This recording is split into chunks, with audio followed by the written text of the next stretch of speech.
வெளிப்படுத்தின விசேஷம் 5ஆம் அதிகாரம் முதல் 5 வசனங்கள். அன்றியும் உள்ளும் புறமும் எழுதப்பட்டு 7 முத்திரைகளால் முத்திரைக்கப்பட்டிருந்த ஒரு புத்தக சுருளை சிங்காசனத்தில் வீற்றிருக்கிறவருடைய உடன்காலத்தை கண்டேன். புத்தக சுருளை திறக்கவும் அதன் முத்திரைகளை உடைக்கவும் பாத்திரலாம் யார் என்று மிகுந்த சத்தமிட்டு கூறுகிற பலமுள்ள ஒரு தூதனையும் கண்டேன். எல்லாரும் சேர்ந்து படிக்கலாம். 3ஆம் வசனத்திலிருந்து. பூமியிலாவது பூமியின் கீழாவது ஒருவனும் அந்த புத்தக சொல்லை திறக்கவும் அதை பார்க்கவும் கூடாது. ஒருவனும் அந்த புத்தக சொல்லை திறந்து வாசிக்கவும் அதை பார்க்கவும் பாத்திரவனாக காணப்படுவதனால் நான் மிகவும் அழுவேன். அப்பொழுது மூப்பர்கள் ஒருவனை நோக்கி, நீ அழ வேண்டாம், இந்த யூதா கோத்திரத்து சீகமும் தாவீதின் வேறுமானவர் புத்தக சொல்லை திறக்கவும் அதில் 7 முத்திரைகளை உடைக்கவும் ஜெயம் கொண்டிருக்கிறார் என்றார். நாம் கண்களை மூடி ஜெபம் செய்வோம். உயிரோடு எழுந்தவரை உம்மை ஆராதனை செய்கிறோம். உயிரோடு எழுந்தவரே உம்மை ஆராதனை செய்கிறோம். ஜீவனின் அதிபதியே உம்மை ஆராதனை செய்கிறோம். உயிரோடு எழுந்தவரே உம்மை ஆராதனை செய்கிறோம். ஜீவனின் அதிபதியே உம்மை ஆராதனை செய்கிறோம். அல்லேலூயா ஓசன்னா, அல்லேலூயா ஓசன்னா, அல்லேலூயா ஓசன்னா, அல்லேலூயா ஓசன்னா. மரணத்தை ஜெயித்தவரே உம்மை ஆராதனை செய்கிறோம். பாதாளம் வென்றவரே உம்மை ஆராதனை செய்கிறோம். மரணத்தை ஜெயித்தவரே உம்மை ஆராதனை செய்கிறோம். பாதாளம் வென்றவரே உம்மை ஆராதனை செய்கிறோம். அல்லேலூயா ஓசன்னா, அல்லேலூயா ஓசன்னா, அல்லேலூயா ஓசன்னா, அல்லேலூயா ஓசன்னா, அல்லேலூயா ஓசன்னா, அல்லேலூயா ஓசன்னா, அல்லேலூயா ஓசன்னா, அல்லேலூயா ஓசன்னா. ஜீவனின் அதிபதி, ஜீவ சுவாசத்தை மனித நாசியிலே ஊதியவரே, கொடுக்கவும் எடுக்கவும் ஜீவனுக்கு அதிபதியாக இருக்கின்ற பரலோக பிதாவே, எங்கள் வாழ்க்கையில் மற்றும் ஒரு ஈஸ்டர் திருநாளை நாங்கள் ஆசிரியக்க கொடுத்த கிருபைக்காக உமக்கு ஸ்தோத்திரம். உமது அன்பு, உமது இரக்கம், உமது தயவு பெரியது சுவாமி, பெரியது ஆண்டவரே. இந்த ஆராதனை உடைய கரத்தில் கொடுக்கிறோம். நீர் பேசும், நீர் பேசும், நீர் பேசும். எங்கள் கண்மலை மேற்பெருமாக கர்த்தாவே, அடியனுடைய வாயின் வார்த்தைகளும் எங்கள் அனைவரின் இருதயத்தின் நினைவுகளும் நம்முடைய தெய்வீக பிரசன்ன வீற்றிருக்கும் எவ்வாலயத்திலே நமக்கு பிரியமாக இருப்பதாக சுவாமி. ஆமென். கிறிஸ்துவுக்குள் அன்பார்ந்த சகோதர சகோதரிகளே, இந்த வெளிப்படுத்தின விசேஷம் ஒரு நம்பிக்கையின் புத்தகம். It's called as the book of hope என்று சொல்லுவார்கள். நம்பிக்கை தரும் ஒரு புத்தகமாகும்.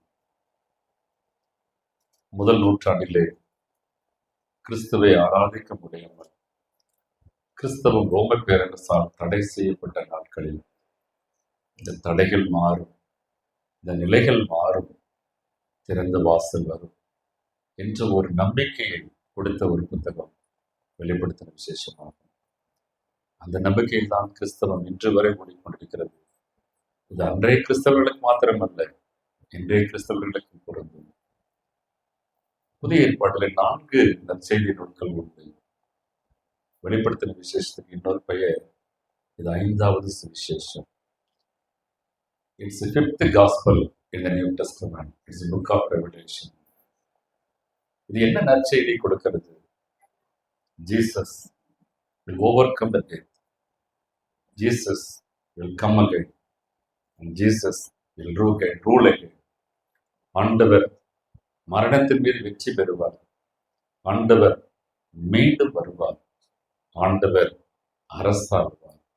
இந்த நற்செய்தியை கொடுக்கின்ற ஒரு புத்தகம் தான் இந்த புத்தகம், புக் ஆஃப் ரெவலேஷன்.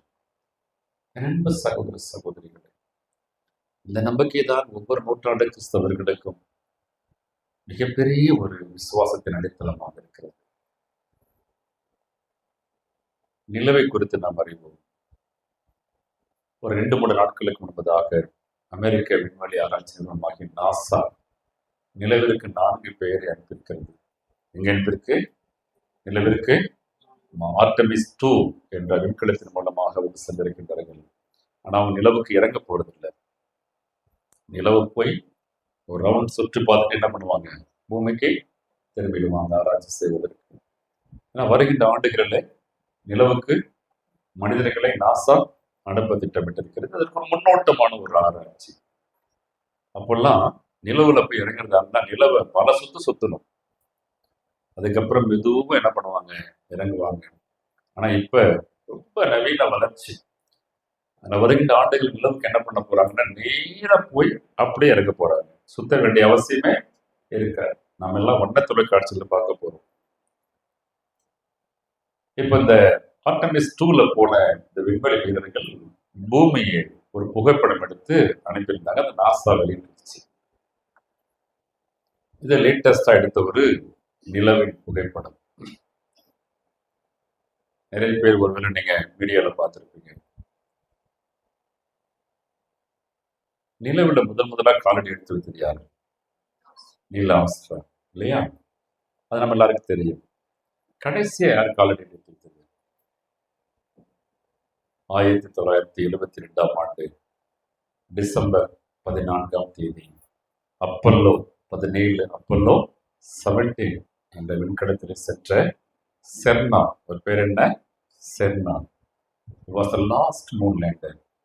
அவர் தான் கடைசிய மூன்ல இறங்கினவர், தரையிறங்கினவர். செர்னான் என்றவர் பெயர். இதுல நீல் ஆம்ஸ்ட்ராங்க்கும் செர்னானுக்கும் ஒரு ஒற்றுமை உண்டு. இருவரும் ஒரே கல்லூரியில் படித்தவர்கள். Neil Armstrong senior, Cernan junior. Senior முதலாக காலடித்து வைத்து துவக்கி வைத்தார். அவர் ஜூனியர் செர்னான் அதை முடித்து வைத்தார். Last moon lander. இப்ப சமீபத்துல இந்த பூமியின் படத்தை இப்போ போயிருக்க விண்வெளி வீரர்கள் எடுத்து அனுப்பியிருக்காங்க. 1972ஆம் ஆண்டு செர்னான் டீம் அவங்க நிலவுக்கு போகும்போது அப்பவும் பூமியை புகைப்படம் எடுத்து அனுப்பியிருந்தாங்க. ஸோ 1972 பூமியோட புகைப்படத்தை நீங்க பாருங்க. இப்ப 2026 எடுத்திருக்க புகைப்படத்தை பாருங்க. 2 புகைப்படத்திலும் பூமியை பார்த்தீங்கன்னா 72ல பூமி அவ்வளவு பிரகாசமா ஷைனிங்கா ப்ளூ கலர்ல இருக்கும். இப்ப எடுத்திருக்க பூமி புகைப்படத்தை பார்த்தா ரொம்ப டல்லா இருக்கும் பாருங்க. அந்த ஷைனிங், அந்த ப்ளூ கலர் இல்லை. நம்ம பூமிக்கு ஒரு பேர் உண்டு, நீர்க்கோளம். ப்ளூ எர்த் என்று சொல்லுவார்கள். அண்ட வெளியில நீங்க எங்கிருந்து பார்த்தாலும் இந்த பூமி மீது சூரிய வெளிச்சம் பட்டு தண்ணீரில் ரெஃப்ளெக்ஷன் ஆகி பிரகாசமாக தெரியும் ப்ளூ கலர். Voyager 2 சில ஆண்டுகளுக்கு முன்பதாக பல மில்லியன் கிலோமீட்டர் தொலைவில் இருந்து பூமியை புகைப்படம் எடுத்து அனுப்பியிருந்தது. இப்போ பார்த்தீங்கன்னா மிகப்பெரிய ஒரு கேலக்சி அண்ட வெளி, சின்ன ஒரு ப்ளூ கலர்ல ஒரு புள்ளி தெரியும். அந்த புள்ளி தான் பூமி. அதனாலதான் பூமிக்கு ப்ளூ டாட் என்று பெயர் வைத்தார்கள். எத்தனை மில்லியன் கிலோமீட்டர் தூரத்திலிருந்து பூமியை பார்க்கும் பொழுது எப்படி தெரியுது? ஒரு ஷைனிங் ப்ளூ டாட். அதுக்கு ப்ளூ டாட் பேர் வச்சாங்க. இப்ப இருக்கிற பூமியை பார்த்தா நிலவுக்கு போற வழியில் எடுத்த புகைப்படமே அவ்வளவு டல்லா இருக்கு. எங்க பல மில்லியன்ல இருந்து பூமி தெரிய போறது தெரியல. என்ன காரணம்? என்னவா இருக்குன்னு நினைக்கிறீங்க? பூமி வெப்பமாகி கொண்டிருக்கிறது. பூமியின் வளிமண்டலம் பாதிக்கப்படுகிறது. கரியமிலா வாயு பூமி ஆட்கொள்கிறது. மரங்களை அழித்தோம், காடுகளை அழித்தோம், நிலக்கரியை இருக்கிறோம், எரிபொருளை இருக்கிறோம், பூமியை வெப்பமாக்கி கொண்டிருக்கிறோம். 50 வருஷம் தான் கேப். பூமி அழிக்கல, யார் அழிச்சிட்டு இருக்கோம்? நம்ம எதிர்காலத்தை அழிச்சிட்டு இருக்கோம். நம்ம பிள்ளைகள், நம் தலைமுறைகளுடைய வாழ்க்கை அழித்துக் கொண்டிருக்கிறோம். இந்த அண்ட வெளியில நமக்குன்னு இருக்கிற ஒரே ஒரு ஊடு இந்த பூமி தான். வாடகை வீடுலாம் கிடையாது. ஒத்திக்கும் போக முடியாது, வாடகைக்கும் போக முடியாது. ஒரே வீடு தான் பூமி. இதைதான் வாழ்ந்தாகணும். இதையும் அழிச்சுட்டா எங்க போறோம்னு தெரியல. என் அன்பு சகோதர சகோதரிகளே, 1972ஆம் ஆண்டு செப்டம்பர் 14ஆம் தேதி நிலவில் இறங்கிய செர்னான் குழுவினர் ஆராய்ச்சி எல்லாம் முடிச்சுட்டு திரும்பி கிளம்புறாங்க அப்போலோ 17 விண்கலத்துல. அப்ப செர்னான் வந்து அந்த படிக்கட்டுல ஏறி அப்போலோ விண்கலத்துடைய என்ட்ரன்ஸ் டோருக்கு வந்து நிற்கிறார். நின்று நிலவை பார்த்து சொல்லுவார், moon will come back again சொல்லுவார். வில் கம் பேக் அப்படின்னு சொல்லிட்டு விண்கலத்துக்குள்ள வந்துடுறார். அப்புறம் பூமிக்கு வந்துடுறாரு. இதை அவர் சொல்லி 54 ஆண்டுகள் ஆகிவிட்டன. நிலவே நாங்கள் மீண்டும் வருவோம் சொல்லி எத்தனை வருஷம் ஆச்சு? 54 ஆண்டுகள். மோர் தென் 54 இயர்ஸ். இன்னும் மனுஷங்க யாரும் போல. ஆனா நிலவில் சொல்லப்பட்ட அந்த வார்த்தை வில் கம் பேக், மீண்டும் வருவோம். ஒருவேளை வருகின்ற ஆண்டுகள்ல போகலாம், மனிதர்கள் போகலாம், இறங்கலாம், சிவகிரகத்துக்கு போகலாம். போற வழியில் நிலவை வந்து ஒரு ரெஸ்ட் ஹவுஸ் போல காலனைசேஷன், நிலவில் இறங்கி ரெஸ்ட் எடுத்துட்டு போறதுக்கெல்லாம் முடிஞ்ச ஏற்பாடு செய்யலாம். ஆனா செர்னான் நிலவை பார்த்து சொல்லி நாங்கள் மீண்டும் வருவோம் என்று சொல்லி 54 ஆண்டுகள் ஆகிவிட்டன. ஆண்டவர் மரிக்கும் போது சொன்னார், நான் மீண்டும் உயிரோடு எழுவேன், உங்களை வந்து சந்திப்பேன். ஐ வில் கம் பேக் சொல்லி 2 நாள் விட்டார். வெள்ளிக்கிழமை மரிக்கிறாரு, ஞாயிற்றுக்கிழமை உயிரோடு எழுது. அவர் சொல்ல எருசலேமுக்கு போகிறோம், நான் கைது செய்யப்படுவேன், என்னை சிலுவையில் அறைந்து கொலை செய்வார்கள், மீண்டும் உயிரோடு எழுவேன், உங்களை சந்திப்பேன் சொல்லி 3ஆம் நாள் தம் மக்களை சந்தித்தார். அன்பு சகோதர சகோதரிகள், மனித வார்த்தைக்கும் ஆண்டவர் வார்த்தைக்குள்ள வித்தியாசம் இதுதான். அவர் சொன்னால் அதை செய்வார். அன்பார்ந்த சகோதர சகோதரிகளே, இந்த ஈஸ்டர், இந்த உயிர்த்தெழுந்த ஆண்டவர், அவரை தான் நாம் ஆராதிக்கிறோம். பவுல் சொல்லுவார், சிலுவையில் அறையப்பட்ட இயேசுவை, சிலுவையில் அறையப்பட்டு உயிரோடு இருந்த இயேசுவை நாங்கள் பிரசங்கிக்கிறோம். கிறிஸ்து உயிரோடு இல்லாவிட்டால் எங்கள் பிரசங்கம் விருதா, உங்கள் விசுவாசமும் விருதா. அன்பார்ந்த சகோதர சகோதரிகளை, இந்த ஈஸ்டர் நமக்கு தருகின்ற ஒரு 4 சத்தியங்களை சுருக்கமாக பகிர்ந்து கொள்ள ஆசைப்படுகிறேன். 1, இந்த ஈஸ்டர் என்று ஆண்டவர் என்ன செய்தார்? நம்பர் 1, முத்திரையை உடைத்தார். என்ன செய்தார்? முத்திரையை உடைத்தார். 5ஆம் வசனம் வாசியுங்கள்.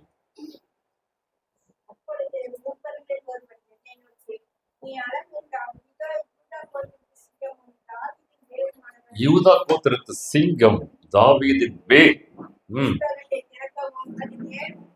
7 முத்திரைகளை உடைக்கவும். அல்லேலூயா. அவர் இந்த நாளில் முத்திரைகளை உடைத்தார். நீங்க 7ஆம் 6ஆம் அதிகாரத்தை நீங்க படிச்சு பார்த்தீங்கன்னா அங்கு உடைக்கப்படுகின்ற அனைத்து முத்திரைகளை வரிசையை பார்க்கலாம். 7 முத்திரைகள் உடைக்கப்படும் 6ஆம் 7ஆம் அதிகாரத்தில். வெளிப்படுத்துற விசேஷம் என்பது ஒரு விஷயத்தை நேரடியாக சொல்ல முடியாமல் உருவகப்படுத்தி சொல்லுவார்கள். ஆனா அது படிக்கிறவங்களுக்கு புரியும், மற்றவங்களுக்கு அது புரியாது. கிறிஸ்தவர்களுக்கு அது புரியும், மற்றவர்களுக்கு அது புரியாது. இங்க 7 முத்திரைகளும் 7 தடை கற்கள், 7 தடைகள். கிறிஸ்தவத்திற்கு எதிரான 7 விதமான தடைகள் ஒவ்வொன்றாக உடைக்கப்படுகிறது. அதன் ஆரம்பம் இந்த ஈஸ்டர். மத்தேயுவின் நற்செய்தி நூல் 27ஆம் அதிகாரம் 66ஆம் வசனம். மத்தேயு 27:66 அங்கே ஆண்டவரை அடக்கம் செய்த கல்லறைக்கு முன்பாக ஒரு கல்லை வைத்து அதிலே முத்திரையிட்டு போர்ச்சவர்களை கொண்டு காவல் காத்தார்கள். ஆனால் இன்றைய தினம் மத்தேயு 28ஆம் அதிகாரம் 2ஆம் வசனம், அந்த கல் அகற்றப்பட்டது, அந்த முத்திரை உடைக்கப்பட்டது. மத்தேயு 28:2.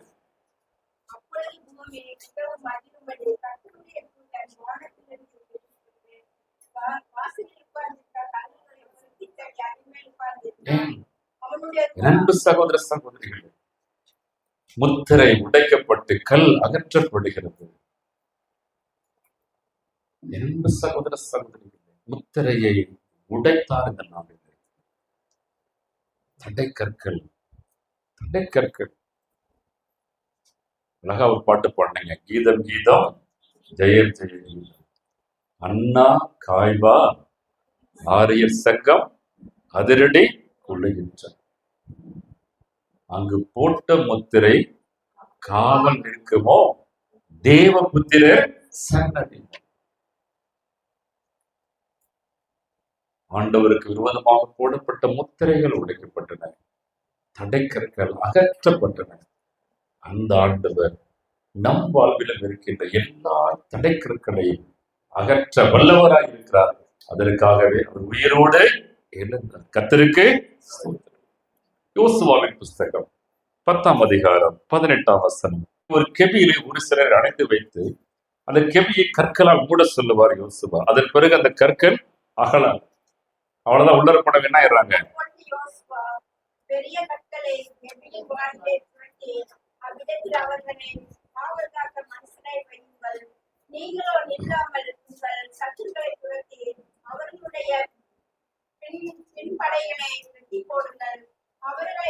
போதுமா? அங்கே கெபியில் போடப்பட்ட அந்த கற்கள் அகற்றப்படாமல் உள்ளே இருந்தவர்கள் அதோடு அழிந்து போனார்கள். பழைய ஏற்பாட்டிலே போடப்பட்ட கற்கள் அகற்றப்படவில்லை, ஆனால் புதிய ஏற்பாட்டு கடலில் வைக்கப்பட்ட கல் அகற்றப்பட்டது, முத்திரை உடைக்கப்பட்டது. இந்த ஈஸ்டர் நமக்கு தரும் முதல் நம்பிக்கை நற்செய்தி. ஆண்டவருக்குள்ளாக வாழ்கின்றவர்கள் வாழ்க்கையிலே சாத்தானால் உலகத்தால் ஏற்படுத்தப்படுகின்ற அனைத்து முத்திரைகளும் தடைக்கற்களும் என்ன பண்ணப்படும்? உடைக்கப்படும், தள்ளப்படும். கர்த்தருக்கு இரண்டாவது, இந்த ஈஸ்டர் நமக்கு தரும் அடுத்த ஒரு நம்பிக்கை நற்செய்தி. அவர் முகத்திரையை கிழித்தவர். என்ன செய்கிறார்? முகத்திரையை கிழிக்கின்றார். வாசிகள் வெளிப்படுத்தின விசேஷம் 5ஆம் அதிகாரம் 5ஆம் வசனத்தின் பிற்பகுதி. கோத்திரத்து சிங்கமும்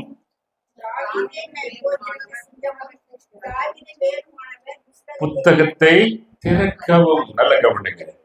To open the book. Open the book. அந்த புத்தகத்தை திறந்தா உண்மை வெளிவருது, சத்தியம் வெளிவருது. அது வெளிவருதுனால பலருடைய முகத்தில் என்ன ஆகுது? கிழிக்கப்படுகிறது. மத்தேயு 24ஆம் அதிகாரம் 6ஆம் வசனம். மத்தேயு 26:4.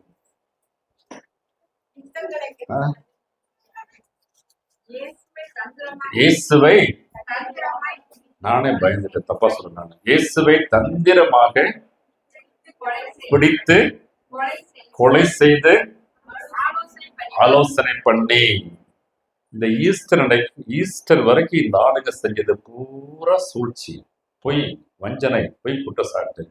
அவங்க முகத்தை அப்படியே மூடிக்கிட்டாங்க. நல்லவங்க போல வேஷம் தெரிச்சாங்க.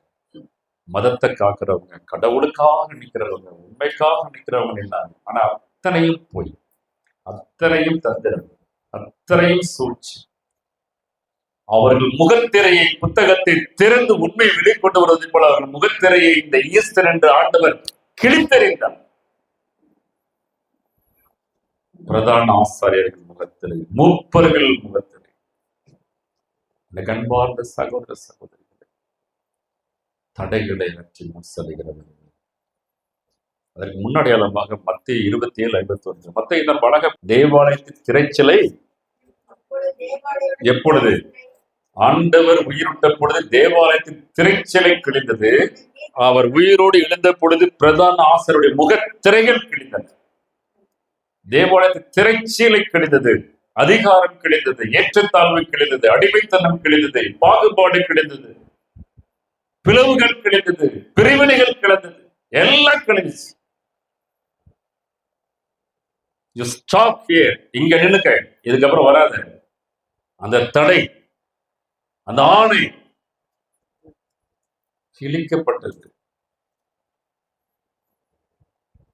பரிசுத்த ஸ்தலத்திலே சாதாரண மக்களும் கிருபாசனத்தில் நெருங்கும் ஒரு வாய்ப்பை பெற்றார்கள்.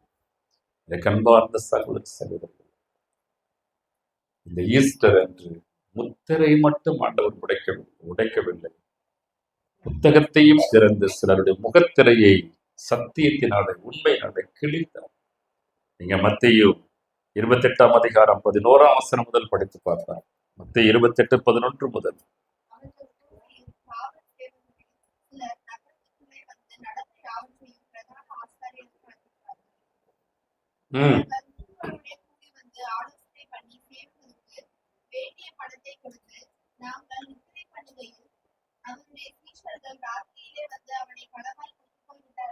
பணத்தை கொடுத்து பொய் பரப்புரையை மேற்கொள்ள இன்னும் முகத்துல கிழிஞ்சு அவங்க என்ன பண்ணா திருந்தல.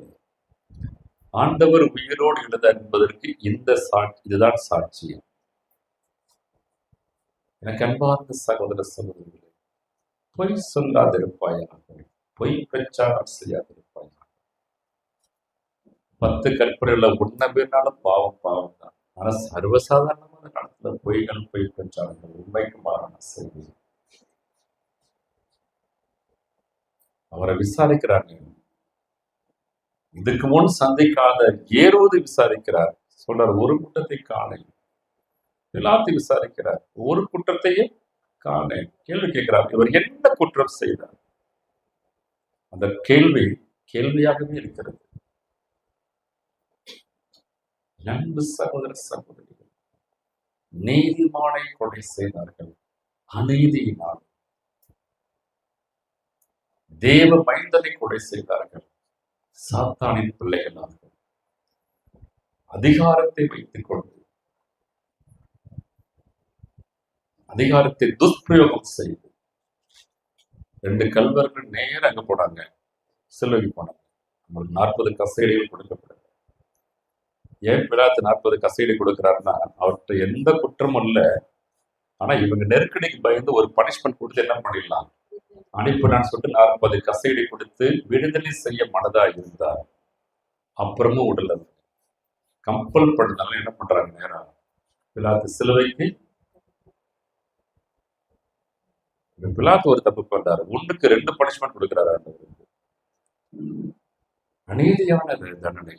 அதுக்கு பேசாம கல்வர்களை கூட நேரம் எங்க அனுப்பியிருக்கலாம், சிலுவைக்கே அனுப்பியிருக்கலாம். True punishment, justice, judgement. இத ரெண்டுமே செஞ்சதுக்கு காரணம் இந்த பிரதான ஆசிரியர்கள், மூப்பர்கள் ஜனத்தை தூண்டி விட்டு பிரச்சனை பண்ண.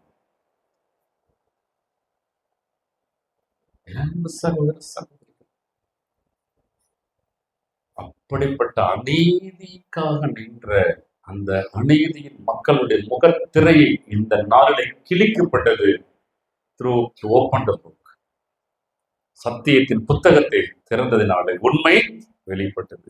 சங்கீதம் 2:1 ஜனங்கள் கொந்தளித்து ஜாதிகள் விருதா காரியங்களை சிந்திப்பாங்க. அப்படிதான் இருப்பாங்க, கொந்தளிப்பாங்க, வீணான காரியங்களை சிந்திப்பாங்க. நீங்க என்ன பாத்தீங்கன்னா, யோவான் 11:47, யோவான் 12:47 இயேசுவுக்கு விரோதமாய் ஆலோசனை பண்ணு. நல்ல முகம் போல முகமுடைய தரிச்சுக்கிட்டு ஒரு நீதிமானை அநியாயமாக கொன்றார்கள். தேவனும் அவர்களை உயிரோடு எழச் செய்து அவரை சிலுவையில் அறிந்தவருடைய முகத்திரை என்ன பண்றாரா? கிழித்தார். இந்த உலகத்தை ஆளும் அதிகாரத்தை தவறாக பயன்படுத்தும் முகத்திரைகள் ஒரு நாள் கிழிக்கப்படும் என்பதற்கு இந்த ஈஸ்டர் ஒரு முன்னாடி. உங்களுக்கு எதிராக இருக்கின்ற அனைத்து அதிகாரங்களும் அதை செயல்படுத்தும் முகத்திரைகள் ஒரு நாள் கிழிக்கப்படும். பிரதான ஆசாரியர், மூப்பர், சனகரின் சங்கத்தார், அது அநீதியான தீர்ப்பு, ஆண்டவருக்கு விரோதமாக வழங்கப்பட்ட தண்டனைகள், அநீதியான தீர்ப்புகள் எல்லாம் இழுத்தெறியப்பட்டன. நண்பு சகோதர சகோதரிகளே, ஒரு மனிதன் நல்லவனா கெட்டவனா அதை தீர்மானிப்பது அவனுடைய கடைசி நாள். நல்லவனா கெட்டவனா என்பதை எது தீர்மானிக்கும்? அவனுடைய கடைசி நாள். அது வரைக்கும் நிறைய நமக்கு வாய்ப்புகள் இருக்கு. நம் வாழ்க்கை புத்தகத்தை நம்ம திருத்திக் கொள்ளலாம். ஆனா ஒருத்தர் மரித்த பிறகு உண்மையை பேசுவாங்க. அவர் நல்லவரா கெட்டவர்? குணம் நாடி குற்றம் நாடி அவற்றுள் மிகை நாடி மிகை கொள்ள. ஒரு மனிதரை குறித்து பேசும் பொழுது உண்மையிலே நல்லவன்னா நிறைய பேசுவாங்க. எல்லாத்தையும் குறை இருக்கதான் செய்யும். நல்லவரா கெட்டவரா என்பதை வாழ்க்கையை முடிவு தீர்மானிக்கும். ஆண்டவர் கூட அவர் சாகு வேளையில் அவர் நல்ல பெயர் எடுத்தார். 100 சொன்னார். அவரை சிலுவையில் அறைவதற்கு தலைமை ஏற்ற 100 சொன்னார், இவர் நீதிமான். இந்த உலகம் ஆண்டவர் என்ன சொல்லுகிறது? அவரை சிலுவையில் அறைந்தவர்கள் என்ன சொல்லுகிறது? ஆண்டவரை எங்க வைத்திருக்கிற இந்த உலகம்? அவரை சிலுவையில் அறைந்தவர்களை இந்த உலகம் எங்க வைத்திருக்கிறது? என் அன்பு சகோதர சகோதரி, ஆண்டவருக்கு விரோதமாய் இந்த முகத்திரை கிழிக்கப்பட்ட நாள் இந்த ஈஸ்டர் தினம். புத்தகத்தை திறந்து சகோதர சகோதரி, நாளை நம்மை குறித்தும் சாட்சி சொல்ல இந்த உலகம் எப்படி சாட்சி சொல்லும் என்பதை நமது வாழ்க்கை தீர்மானிக்கும். ரொம்ப நாள் முகத்திரை போட்டு என்ன பண்ண முடியாது, வேஷம் போட முடியாது. ஒரு நாள் வேஷம் என்ன பண்ணப்படும்? கலைக்கப்படும். கலைக்கப்படும். ஆண்டவரை பின்பற்றும் விசுவாச பக்தி பயணத்தில் நிலைத்திருக்க நாம் அழைக்கப்பட்டிருக்கிறோம். மூன்றாவது, இந்த ஈஸ்டர் நமக்கு தரும் நம்பிக்கை. அவர் நமக்கு ஒரு முகவுரையை வழங்கியிருக்கிறார். என்ன கொடுத்திருக்கிறார்? முகவுரையை வழங்கியிருக்கிறார். 10ஆம் வசனம் படிங்க. ராஜாக்களும் ஆசாரியர்களுமாயிருக்கிற அன்பு சகோதர சகோதரி, இந்த 2 பேர் நம்ம கொடுக்கிறார்.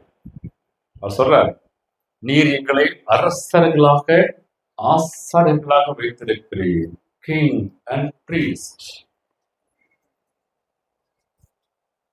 ஒரு முறை ராகுல் காந்தி அவர் லண்டனில் இருந்த பொழுது ஒரு அனுபவத்தை பின்னாலே பகிர்ந்து கொண்டார். இது சொல்லி ரொம்ப வருஷம் ஆச்சு. அவர் சொன்னார், லண்டனிலே ஒரு பேருந்தில் பயணம் செய்தார். ஒரு ஆங்கிலேயர் அந்த பேருந்தில் பயணம் செய்தார் என்றால் அவருக்கு 2 அட்ரஸ் தான். ஒண்ணு அவர் ஆணா அல்லது பெண்ணா, அவர் ஏழையா பணக்காரனா, அவ்வளவுதான். அதை தாண்டி என்ன பண்ண மாட்டாங்க. இன்று லண்டன்ல பாத்தீங்கன்னா நிறைய உலகம் முழுவதும் ஆசியாவில் இருந்து ஆப்பிரிக்காவில் நிறைய மக்கள் போயிட்டாங்க. நான் ராகுல் காந்தி சொன்னது பல ஆண்டுகளுக்கு முன்பு. அதை சொல்லிட்டு சொன்னார், ஆனா இந்தியாவுக்கு வந்தா, இந்தியாவில ஒருத்தர் பேருந்துல பயணம் செய்தார்னா அவருக்கு so many addresses. அவர் ஆணா பெண்ணா, அவர் ஏழையா பணக்காரனா, அவர் படித்தவரா படிக்காதவரா, அவர் உயர்ந்தவரா தாழ்ந்தவரா, அவர் எந்த சமயத்தை சேர்ந்தவர், இந்துவா இஸ்லாமியரா கிறிஸ்தவரா சீக்கியரா, அவர் எந்த மொழியை பேசுகிறவர், இந்தி மொழி பேசுறாரா இல்லை வேறு எந்த மொழி பேசுறார், அவர் தென்னிந்தியரா வட இந்தியரா, இத்தனை அடையாளங்கள் இந்தியாவில் பயணம் செய்கிற ஒருத்தருக்கு. இது உண்மையா பொய்யா சொல்லுங்க. So we have so many addresses in India. ஆனா இந்த ஈஸ்டர் நமக்கு 2 அட்ரஸ் தான் கொடுத்துருக்கு. ஒன்று we are kings and we are priests. நாம் அரசாள போகும் அரசர்கள், நாம் ஆசரிக்க போகின்ற ஆசாரியர்கள். இந்த 2 அட்ரஸ் தான் இந்த ஈஸ்டர் நமக்கு கொடுத்துருக்கு. 1 பேதுரு 2ஆம் அதிகாரம் 5ஆம் வசனம்.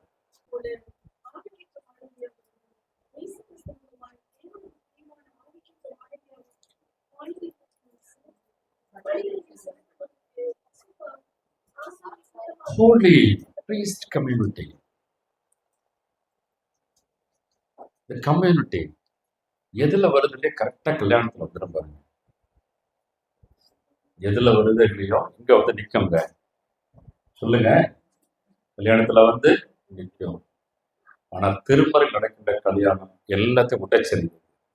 சபைக்கும் ஆட்டுக்குட்டியானவருக்கு தான் மேரேஜ். அந்த சபையில எதுவுமே இல்லை. எல்லாரும் என்ன கூட்டம் தான்? பரிசுத்த அரசாளுகிற ஆசாரிய கூட்டம். வெளிப்படுத்தின விசேஷம் 1:6. வெளிப்படுத்தின விசேஷம் 1:6.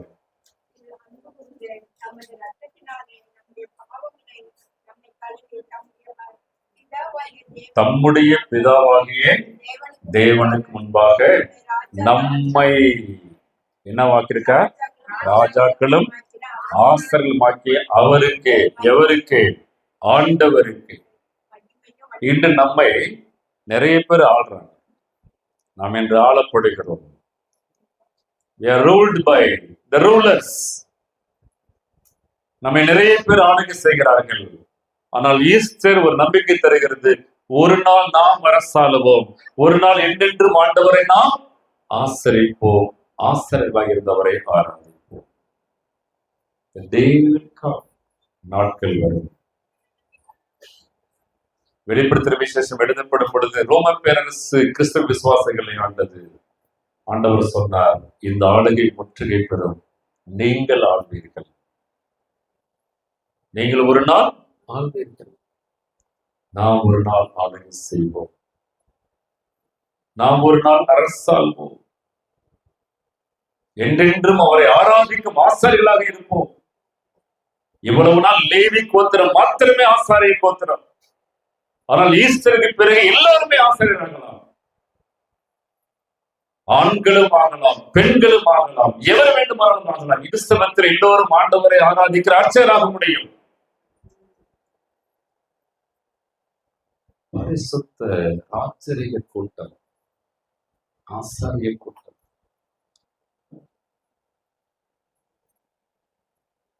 சர்ச்சில் மட்டும் இல்லை இந்த பரிசுத்தம், எல்லா இடத்திலும். ஒரு அரசன் எங்க இருந்தாலும் சொல்லுங்க, அரசன். ஒரு ஆசாரியர் எங்க இருந்தாலும் ஆசாரியர். ஈஸ்டர் நமக்கு தரும் 3வது ஒரு நம்பிக்கை, ஒரு நற்செய்தி. ஒரு நாள் நாம் அரசாளுவோம், என்றென்றும் அவரை ஆராதிப்போம். அந்த நம்பிக்கை விசுவாசத்துல வேறோன்னு இடத்திற்கு நாம் அழைக்கப்படுகின்றோம். அந்த விசுவாசம் அவிழ்ந்து போகக்கூடாது என்பதற்காக தான் இந்த ஆலயம், இந்த ஆராதனை, இந்த சபை கொடி வருது. கர்த்தருக்கே ஸ்தோத்திரம். அந்த திரி மங்கும் பொழுதெல்லாம் என்ன பண்றாங்க? தூக்கி தூக்கி விடுறாங்க. என்ன தீரும் பொழுதெல்லாம் என்ன பண்றாங்க? அதெல்லாம் ஒவ்வொரு ஆராதனையும் நமக்கு செய்கிறது. அதற்கு தான் சபை கொடி வருதலை விட்டே விடாதிருங்கள், இல்லையே அவிழ்ந்து போவீர்கள், அமிழ்ந்து போவீர்கள். 4வது முடிவுரையை எழுதுவார். எதை எழுதுவார்? 12-13 வசனங்கள். அவர்களும் மகா சத்தமிட்டு அடிக்கப்பட்ட, வரிசைய சொல்லுங்க, வல்லமையையும் ஐஸ்வர்யத்தையும் ஞானத்தையும் பலத்தையும் கனத்தையும் மகிமையையும் ஸ்தோத்திரத்தையும் எத்தனைக்கு 7 விதமான ஆசீர்வாதங்கள், 7 விதமான வல்லமைகள், நிறைவான பிளஸிங்ஸ் அனைத்தும் யாருக்கு? அவருக்கு. அடுத்த வசனம் படிங்க. வானத்திலும் பூமியிலும் சமுத்திரத்திலும் உள்ள சிருஷ்டிகள் யாவும் அவற்றுள் அடங்கி இருக்கிற யாவும் எல்லாம் யார் கீழே வருது? யார் அவர்? ஆண்டவராகி everything under himself, everything under his rule, everything under his reign. அவர் ஆளுகை, அவர் ஆட்சி கீழாக எல்லாம். என் அன்பு சகோதர சகோதரி, இன்று உலகை பலர் ஆளுகிறார்கள், ஆண்டவரும் நம்மை ஆளுகிறார். ஆனால் ஒரு நாள் வரும், இந்த உலகம் முழுவதும் அவருடைய கீழாக செல்லும். அன்று அவர் முடிவுரை எழுதுவார். ஆண்டவர் என்ன செய்வார்? முடிவுரை என்றென்றும் அவரை அரசாளுவார். 1 கொரிந்தியர் 15:26 படிங்க.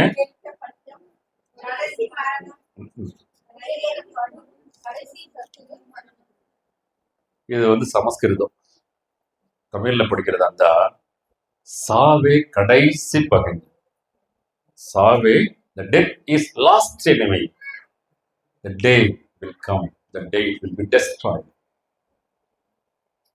கடைசி பகைஞனாகிய மரணம் அது அழிக்கப்படும்.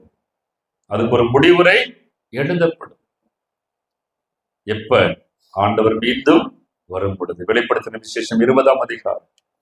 வெளிப்படுத்தின விசேஷம் 20ஆம் அதிகாரம் 14ஆம் வசனம். அப்பொழுது மரணமும் பாதாளமும் தள்ளப்பட்டன.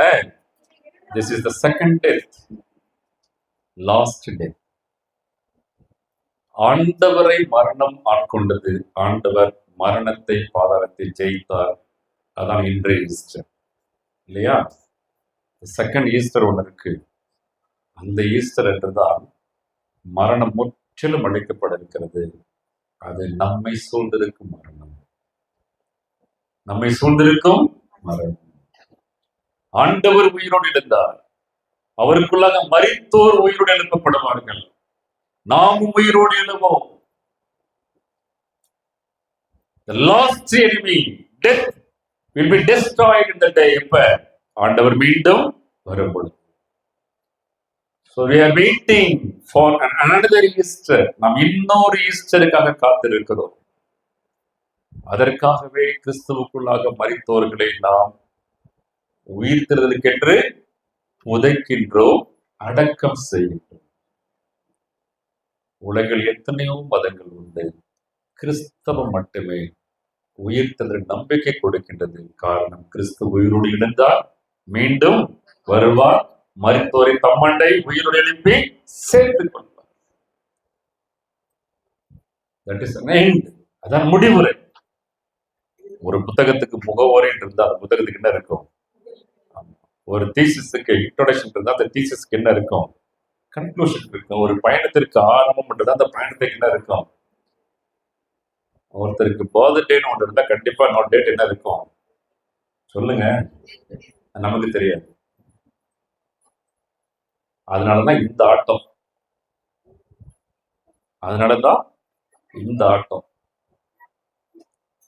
ஆண்டவருக்கு நமக்கு 2 டேட்டு தான். ஒண்ணு பிறந்த தேதி, அப்புறம் என்ன போடுவாங்க கல்லறையில, அதை நம்ம பார்க்க முடியாது. அதுவும் 3ஆம் நாள் ஞாபகம் இருக்கும், 40 நாள் ஞாபகம் இருக்கும், 1ஆம் வருஷம் ஞாபகம் இருக்கும், அப்புறம் எதுவுமே ஞாபகம் இருக்காது. அப்புறம் நம்ம பிள்ளைங்களுக்கு இப்படி ஒரு ஆளு வாழ்ந்தாங்கிறது ஞாபகம் இருக்காது. ஆண்டவருக்கு எத்தனை டேட்டு? பிறந்த தேதி, இறந்த தேதி, உயிரோடு எழுந்த தேதி. 3 தேதி உண்டு. இன்னும் ஒரு தேதி நமக்கு தெரியாது, அவருக்கும் தெரியாது, பிதாவுக்கு மட்டுமே தெரியும். இந்த தேதி மீண்டும் வரப்போகின்றது. முடிவுரையை எழுதுவார் வரும்பொழுது. மரணத்திற்கு முடிவுரை எழுதுவார், சாத்தானுக்கு முடிவுரை எழுதுவார், எல்லா அநீதிக்கு ஒரு முடிவுரை எழுதுவார், எல்லா ஏற்றத்தாழ்வுகளுக்கு ஒரு முடிவுரை எழுதுவார். அந்த முடிவுரை எழுதப்படுமாறு நமக்கு கண்ணீர் இல்லை, கவலை இல்லை. எப்பொழுதும் அவரை ஆராதிக்கும் ஒரு ஆசாரியனாக இந்த உலக அரசர்களாக நாங்கள் வச்சிருக்கோம். எனக்கு அன்பார்ந்த சகோதர சகோதரிகளே, இரண்டாம் உலக போர் நிறைய பேர் நீங்க படிச்சிருப்பீங்க. 8 கோடி மக்கள் அந்த போரினாலே உயிரிழந்தார்கள். 8 கோடி மக்கள். இன்னைக்கு தமிழ்நாட்டுல 8 கோடி மக்கள் இருக்காங்க. தமிழக மக்கள் தொகை எத்தனை கடந்துருச்சு? 8 கோடி. ஒரு போர்ல தமிழ்நாட்டு மக்கள் தொகை முற்றிலும் அடைஞ்சா எப்படி இருக்கும்? 8 கோடி மக்கள் அடைந்தார்கள் இரண்டாம் உலக போரில். 60 லட்சம் யூதர்கள் சித்திரவதை செய்து கொல்லப்பட்டார்கள். 60 லட்சம் யூதர்கள். அந்த இரண்டாம் உலக போரிலே ஆங்கிலேய அரசு இந்தியாவை ஆண்டதினால இந்திய இராணுவத்தை சேர்ந்தவர்களை ஆங்கிலேய அரசு அந்த போரில் ஈடுபடுத்தியது. அந்த இரண்டாம் உலக போரில் ஈடுபட்ட இந்திய இராணுவத்தை சேர்ந்த 56,000 இந்திய இராணுவ வீரர்கள் மறைத்து போனார்கள். 56,000 இந்திய வீரர்கள் மறைத்து போனார்கள். 8 கோடி மக்கள் அழிந்தார்கள். 60 லட்சம் யூதர்கள் அழிந்தார்கள். 56,000 இந்திய ராணுவ வீரர்கள் இருந்தார்கள். எதுல? இரண்டாம் உலக போரில். இத்தனைக்கு காரணம் ஒரே ஒரு மனிதன் போட்ட கையொப்பம். அந்த மனிதன் பெயர் ஹிட்லர், சர்வாதிகாரி.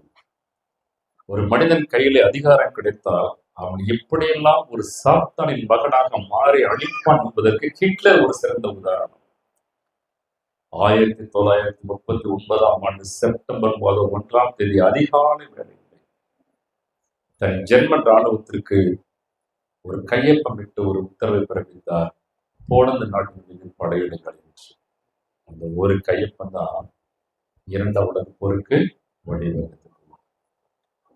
One signature of one dictatorship killed crores and crores people. ஆண்டவர் ஒரு கையொப்பம் போட்டார். கொலோசியர் 2ஆம் அதிகாரம். கொலோசியர் 2ஆம் அதிகாரம் 14, 15, 16 வசனங்களில் சிலுவையில் துரைத்தனங்களை உரிந்து கொண்டு வெளியரங்கமாக்கி அவைகள் கையொப்பமிட்டு அதை தூக்கி எறிந்தார். தூக்கி எறிந்தார். One signature against Satan. சாத்தானுக்கு எதிராக ஒரு கையொப்பம். நான் குட் ஃப்ரைடே மெசேஜ்ல சொன்னேன். நீங்க ஆபீஸ்ல பாத்தீங்கன்னா அந்த ஃபைல்ஸ் வச்சிருப்பாங்க. என்ன வச்சிருப்பாங்க? ஃபைல். அந்த ஃபைலுக்கு பழைய பேர் என்னன்னா கேரக்டர் ஃபைல், சிஎஃப்னு சொல்லுவாங்க. என்ன பேரு? அவன் இப்ப அந்த ஃபைல் பேரை மாத்திருக்காங்க, பர்சனல் ஃபைல்னு பேர். அதுக்கு பேரு. ஆபீஸ்ல வேலை செய்யற நிறுவனங்கள்ல எந்த இன்ஸ்டிடியூஷன், எனி ஆர்கனைசேஷன், எந்த ஃபீல்டா இருந்தாலும் சரி, ஒவ்வொரு ஸ்டாஃபுக்கும் ஒரு ஃபைல் இருக்கும். ஈவன் சர்ச்சஸ்லயும் உண்டு.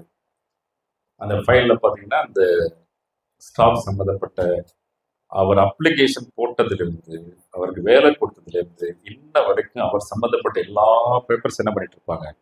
ஃபைல் பண்ணிட்டு இருப்பாங்க. ஒரு நடந்த சம்பவத்தை சொல்லி முடிக்கிறேன். ஒரு ஆபீஸ்ல ஒரு டிஸ்கஷன்ல ஒரு நபர் குறித்து ஒரு டிஸ்கஷன் வருது.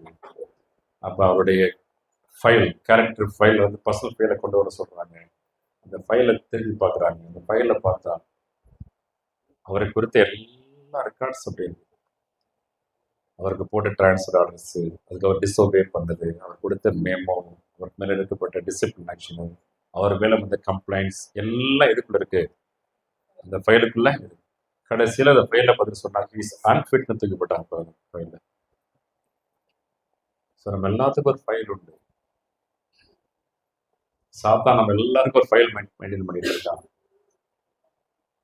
அவர் சின்ஸ், அவர் டிஸ்ஓபீடியன்ஸ், அவர் ட்ரெஸ்பாஸ், அவர் நான் கோஆபரேஷன் எல்லாமே ஒரு பர்சனல் ஃபைல், கேரக்டர் ஃபைல் வச்சிருக்காங்க. அந்த ஆண்டவர் சிலுவையின் மூலமாக அந்த ஃபைல் எடுத்து அப்படியே குறுக்கு அடிச்சு ஒரு கையெழுத்து போட்டு என்ன பண்றாரு? தூக்கி எறிஞ்சார். இப்ப அவர் புது ஃபைல் மெயின்டைன் பண்றார். ஸோ ஒன் சிக்னேச்சர், ஒரு கையொப்பம் பல கோடி மக்களை கொண்டுடைத்தது.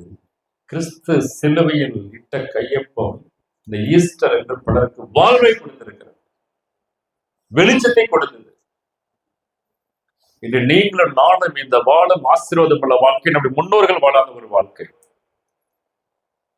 பல ஆண்டுகளுக்கு முன்பதாக, நூற்றாண்டுகளுக்கு முன்பதாக இந்த உரிமைகள், இந்த சலுகைகள், இந்த நன்மைகள், இந்த ஆசீர்வாதங்கள் யாருக்கும் கிடையாது. ஒரு சிலருக்கு மாத்திரமே. அனைத்தும் அனைவருக்கும், எல்லாருக்கும் என்ற ஒரு சமநிலையை இந்த உலகிற்கு கொடுத்தது கிறிஸ்தவம். ஒரு மரணம், ஒரு உயிர்த்தெழுதல், ஒரு கையொப்பம், ஒரு கட்டளை, உலகமெங்கும் போய் நற்செய்தி அறிவியுங்கள். அதனாலதான் இந்த ஆசீர்வாதம் உள்ள வாழ்க்கை. இன்று பெண்கள் வாழும் வாழ்க்கை பல நூற்றாண்டுகளாக பெண்கள் வாழாத ஒரு வாழ்க்கை, பெண்களுக்கு கிடைக்காத ஒரு வாழ்க்கை. இன்று பல ஆண்கள் வாழும் வாழ்க்கை, பல ஆண்கள் வாழ முடியாமல் போன ஒரு வாழ்க்கை. அது இந்தியாவிற்கு கொடுத்தது கிறிஸ்தவம். அதற்கு வித்திட்டது ஈஸ்டர். ஒரே ஒரு கையொப்பம். சகோதரர், நம்ம எவ்வளவு பாத்திரம். ஆண்டவர் வருவார், முடிவுரை எழுதுவார், நம்மை அரசாங்க வைப்பார். அதுவரை இந்த அன்பிலும், இந்த ஐக்கியத்திலும், இந்த விசுவாசத்திலும் வேறொன்றி நின்றிருக்கிறது. தேவன் தாமே எல்லாரும் கிருபை செய்து நம் கண்களை மூடி ஜெபம் செய்வோம்.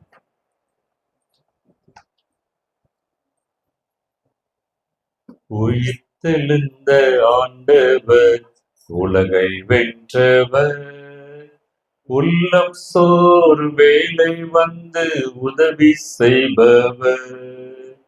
உயிர்த்தெழுந்த ஆண்டவர், உலகை வென்றவர், உள்ளம் சோர் வேலை வந்து உதவி செய்பவர்.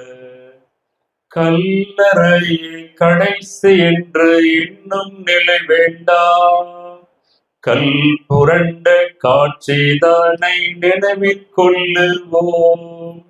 கல்லறையே கடைசி நிலை என்ற நிலை வேண்டாம், கல் புரண்ட காட்சிதானை நினைவில் கொள்ளுவோம்.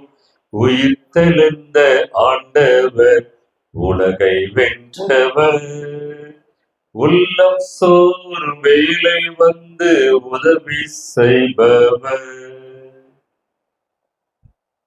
எங்கள் அன்பின் பரலோக பிதாவே, எங்கள் ஆண்டவர் உயிர்த்தெழுந்தவர், உடன் வருபவர், இன்று உயிரோடு இருப்பவர்.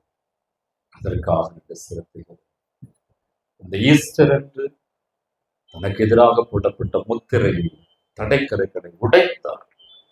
அவரை உயிரோடு எழுப்பச் செய்திருக்கிறார்கள். அநேக தீய சக்திகளின் முகத்திரையை இன்று தமது உயிர்த்தெழுதல் வாழாக கிழித்தெறிந்தார். எங்களுக்கு புது முகவரியை கொடுத்தார். ஒரு நாள் நிச்சயம் இந்த அநீதிக்கு, இந்த அக்கிரமத்திற்கும், சாத்தானுக்கும், மரணத்திற்கும் ஒரு முடிவுரை எழுதுவோம். அதுவரை நாங்கள் இந்த அன்பிலும், இந்த ஐக்கியத்திலும், இந்த விசுவாசத்திலும், இந்த ஆலயத்திலும், இந்த சபை ஐக்கியத்திலும் நிலைத்திருக்க எங்களுக்கு உதவி செய்யும். எங்களுக்கு எதிராக எவ்வளவோ முத்திரைகள் அப்பா, எவ்வளவோ தடைக்கற்கள், எல்லாவற்றையும் அகற்றி போட்டு எங்களை கரம் எடுத்து வழிநடத்தும் போது கருத்துக்கு கொடுக்கிறோம். எல்லாவற்றையும் கர்த்தராக இயேசுவின் நாமத்தில் ஜெபிக்கிறோம் நல்ல பிதாவே. நம்முடைய ஆண்டவராகிய இயேசு கிறிஸ்துவின் கிருபையும், பிதாவின் அன்பும், தூய ஆவியின் ஆசீர்வாதம் உங்கள் அனைவருடன் மீண்டும் சதாக தங்களது ஆசீர்வதித்து காப்பதாக. ஆமென். கர்த்தருக்கு ஸ்தோத்திரம்.